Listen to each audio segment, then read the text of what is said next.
The last paper is on the smart building interactions, and it's written by Samantha, Finnigan, and Adrian Unclear.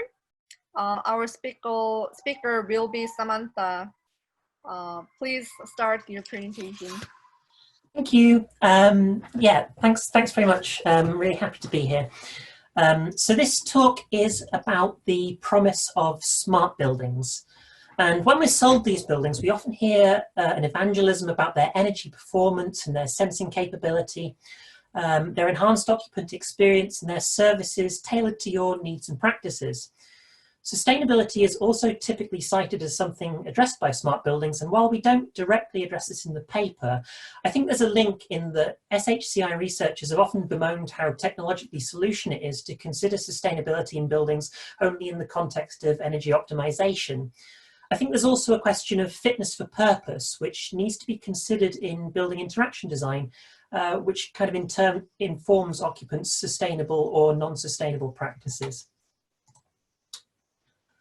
So the problem, as we see it, lies in established approaches to buildings management. And in this work, we argue that it's now how we design the management of smart buildings that needs to get smarter, rather than the spaces themselves or the information infrastructures embedded into them.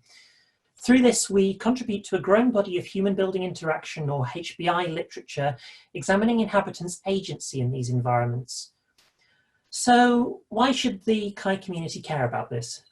Well, in 2016, Alavi et al. Pointed out in their CHI Human Building Interaction workshop that buildings should be designed and nurtured in a dialogue with their users at the individual as well as social levels, and that we as a HCI community are responsible to intervene and involve the user in building design practice. This work demonstrates just one way in which we might follow up on that provocation. The practice of buildings management is generally undertaken as part of a top-down service delivery model by professional facilities management teams or outsourced to external companies. We consider that this top-down style of management opens up an interaction gap between building occupants and the spaces they inhabit. Our motivation for this study lies in looking for ways in which occupants, in this case students, might be more meaningfully engaged with management in the smart buildings context. This is more important than ever, given the increased integration of IoT and sensing in buildings and the impact these have on how we experience them. So in this talk, I'm first going to give you an overview of the methods of the study, and then I'll talk about some of the findings and discussion. This is really only a taster of what's in the paper, so please download it if this talk piques your interest. This study took place in a newly constructed university smart building. It was finished in 2017 and was less than a year old at the time of this study. Its smart features include a highly granular data collection system and a building management system which adjusts comfort functions such as temperature and lighting accordingly. It's home to a population of staff and students and includes both teaching and learning facilities, computer clusters and office space for desk workers. The university context is a bit of a microcosm for facilities management, given the differing power structures and institutional bureaucracies at play. Sorry, is that it just popped up in the chat. Can you all hear me? Oh, okay, good.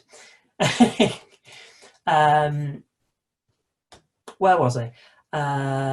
Yes, staff and students, office space for desk workers, university context is a microcosm, institutional bureaucracies, and that makes it an interesting context for this study. The student perspective is also surprisingly underrepresented in the literature. Can I go to the next slide? Yes, I can.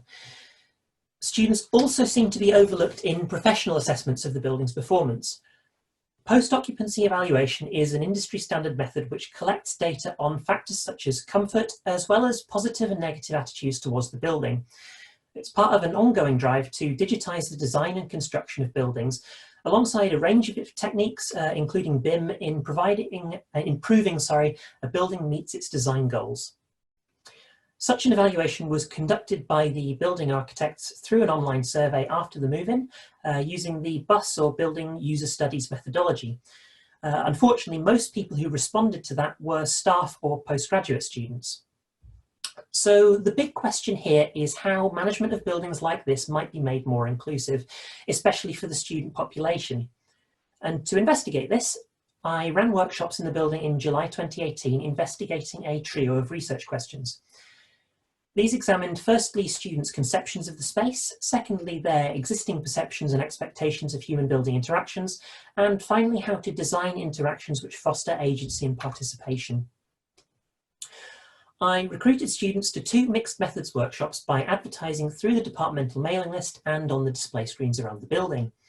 These were 2.5 hours in length and split into 2 activities. Firstly, a building walk, which is inspired by the City Walks methodology developed in Clara Crivellaro's paper Contesting the City, which I'd encourage you all to go and have a look at because it's great. And latterly, a speculative design exercise using 3 diegetic artifacts, focusing on imagined future smart building technologies. The entire workshop was audio recorded and transcribed, and 2 researchers then thematically analysed the transcripts. We began with an iterative open coding process and indexed into the other mixed media resources as they came up in discussion. The building walk exercise started with a planning phase, similarly to the linked works, where participants came together in their groups with a blueprint flipbook of the building plans to discuss and annotate spaces and to plan their route around the building. However, unlike those works, the students undertook their walks in their groups without being accompanied by a researcher. Instead, they carried a voice recorder to record their conversations and a Polaroid instant camera to document the journey. The walks lasted 30 to 40 minutes, and the participants came back together afterwards to prepare a poster telling the story of their journey, which they then presented to the room. The intention of this was to get participants to reflect on their experiences of the reality of the building as a grounding for the second half of the workshop. This consisted of a speculative design task involving 3 researcher-developed speculative technologies, or diegetic artifacts, which follows Dunn and Raby's definition of diegetic artifacts in their 2013 book, Speculative Everything. These artifacts were purely presentations of the technology idea, rather than a deeper narrative supporting that tech's position in the social fabric of the building, as you might expect with a more fleshed-out design fiction. The designs themselves were drawn from themes developed through a series of guiding interviews with building management staff. Those artifacts are described in more detail in the paper, and we also uploaded them to the digital library as supplementary material, but here's an example of just one of them. This design brief is one of 3 participants were asked to consider in the workshop. It's a speculative technology for moving furniture around the building. It's called Furniba. It's a Roomba robot with a lifting jack built into it, which can be directed by mobile app to move around the furniture. The idea is that the furniture can be easily reconfigured without having to lift anything yourself.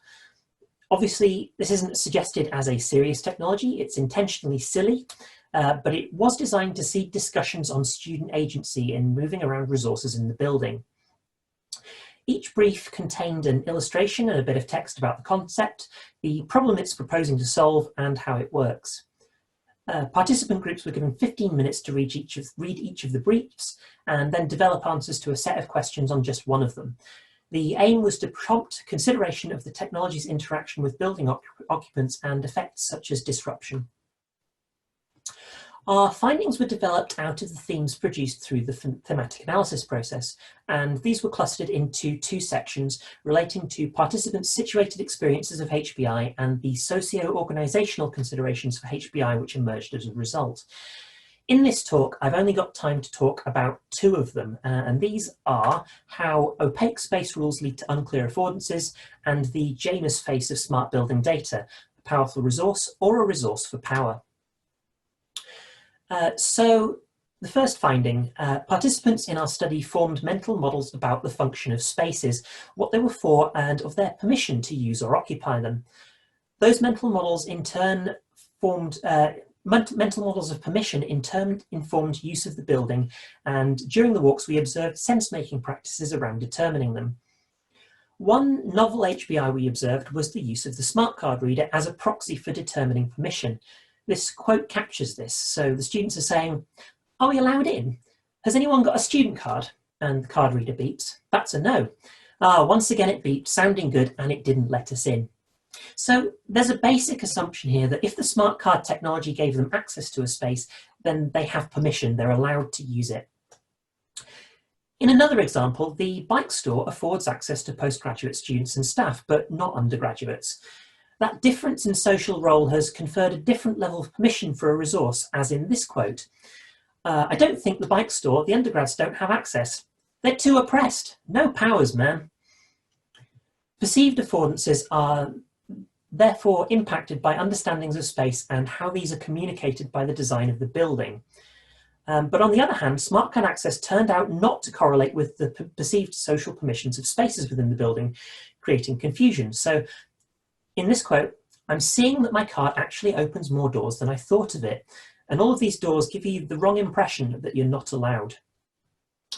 We found that spatial affordances are both defined and perceived according to the social hierarchy of the organisation.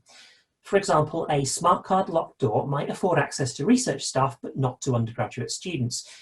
That creates a confusion when the building interaction doesn't match up with the social perception, which might lead to underutilisation of building resources.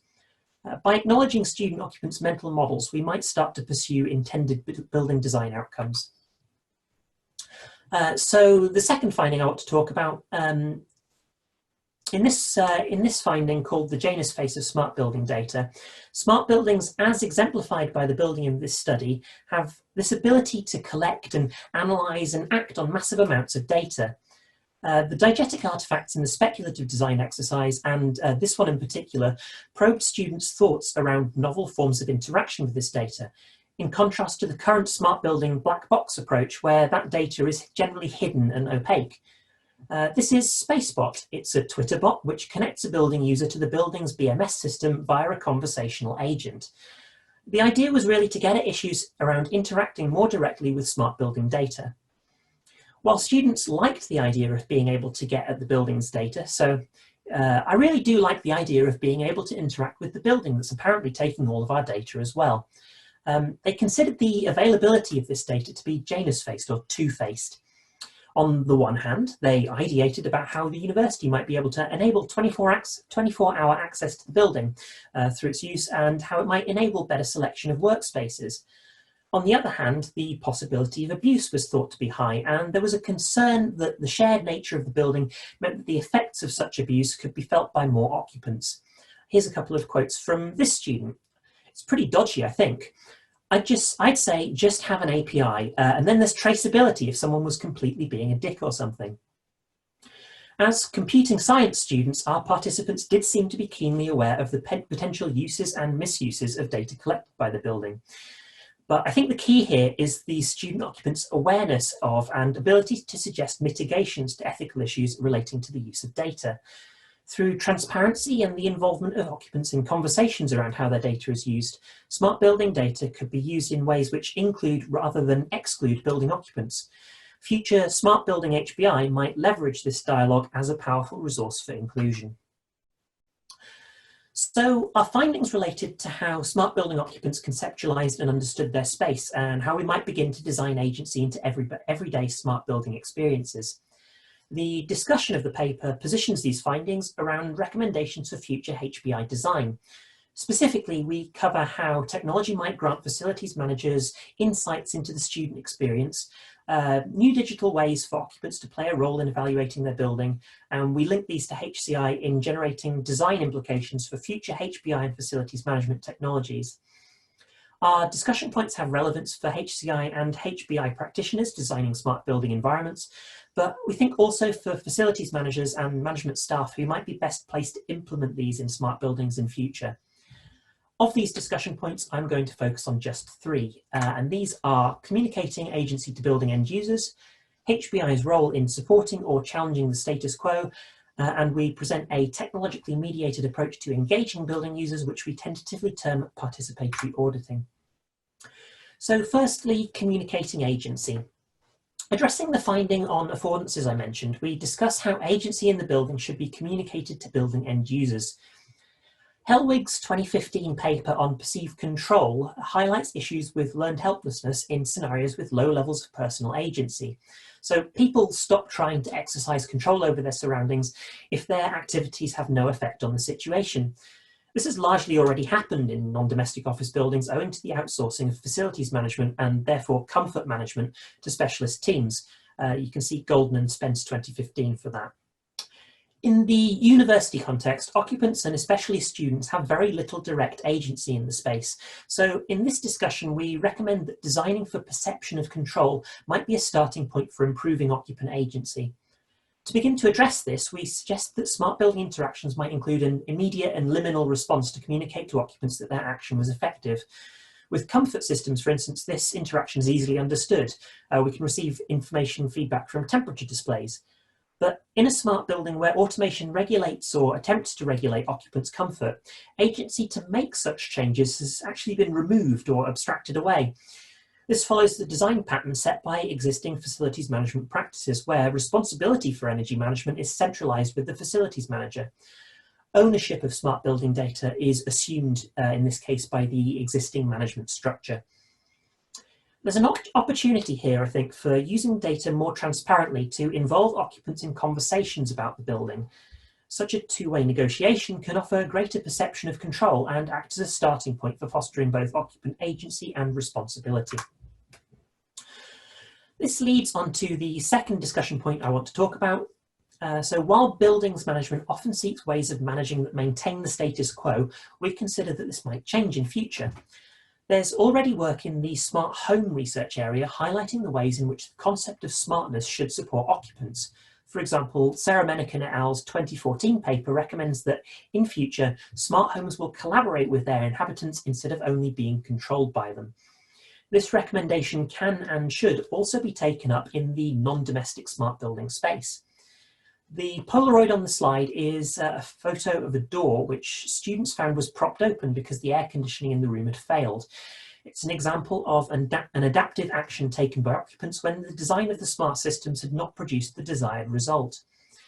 We need to shift the rhetoric of smartness away from automation back towards the human so that smart buildings can be smart for occupants too. That said, perhaps a change in the culture of both managing and occupying buildings needs to occur before more radically reconfigurable smart buildings can become a reality.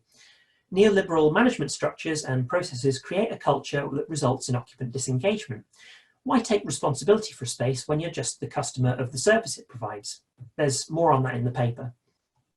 There's also an open question for us as HBI designers and practitioners. Should HBI be designing to support service-oriented buildings management, or should it be disrupting the space? In order to decentralise and distribute responsibility to building occupants as stakeholders, it could be that we as HCI practitioners need to take a stronger stance against doing research and building systems which support this facilities management as a service status quo. So if automation doesn't equate to smartness, how else might we approach the problem? We conclude the paper with recommendations towards a participatory auditing approach, which calls for buildings to be continually evaluated and reconfigured over their lifetimes in a way that begins with occupant needs. Auditing of non-domestic buildings is a common practice which allows facilities managers to quantify the sustainability and performance of the buildings they manage. You can see Mitchell Finnigan et al. 2017 for further detail. Participatory auditing proposes that occupants are involved more closely in this management process. In order to create an organisational culture through which this might be accomplished, we suggest 4 central tenets for participatory auditing of smart buildings, produced from the findings of this paper. HCI and HBI have a role in designing the interactions which accomplish these. I will refer you to the paper to read those because I think we're about out of time now. So that concludes the talk. Thank you very much for listening, and please feel free to download the full paper if you found this research interesting. Thank you. So if you have a question, please use the Zoom chat. Rosanna, please go ahead. Yeah, so thanks very much. Very interesting. I was just wondering, I can see how all this can work really well when there is limited number of users, but you're talking about university where there are thousands and thousands of people. How do you deal with this scale of people having so many different needs and requirements and pressures on a space? Absolutely, I think that's a really good question. Yeah, I mean, the building in which we ran this study had a population of about 600 students full time. And obviously in our workshops, we only got a really small sample of the more engaged ones. I think, you know, in order to scale this up, we need to have a kind of procedure or a management system which is able to engage more people. So technology could form a part of that. And I'm reminded of the kind of current evaluation methodologies like post-occupancy evaluation, where a survey gets sent round to everybody in the building, and we found that obviously that didn't have a very good engagement level, but perhaps there could be technologies which might allow a better engagement level in future. And I have to wonder if it's got to do with the learned helplessness aspect of that, where people aren't contributing to this negotiation around the building space because they don't feel like their comments will have any effect on how something is actioned. So I think there's roles for more ongoing engagement of occupants in the building in trying to address that. Does that kind of go towards that question at all? Yes, I think, I mean, to a degree, you learn helplessness in situation, I guess, when it has to be decided by somebody else and not you. So I was thinking about something else you probably know about, this digital democracy solutions. So maybe that is something that you can draw on. Yeah, absolutely. And actually one of the diegetic artifacts we have in the paper is kind of a feedback system which is based on some of those digital democracy technologies, where students can engage. It's kind of a kiosk automated based thing where students can submit feedback and things like that. But yeah, there's definitely roles for things like I'm thinking of the poster vote technology, which Vlaco Kyriakos et al. Published. I think it was 2014, something like that. But yeah, definitely digital democracy could play a part in that.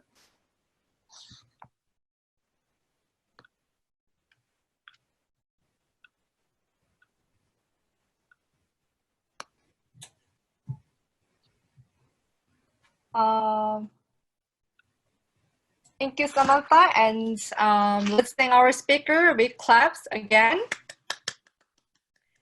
And because we're kind of like running out of time, so if you have like more questions, please use the chat interface.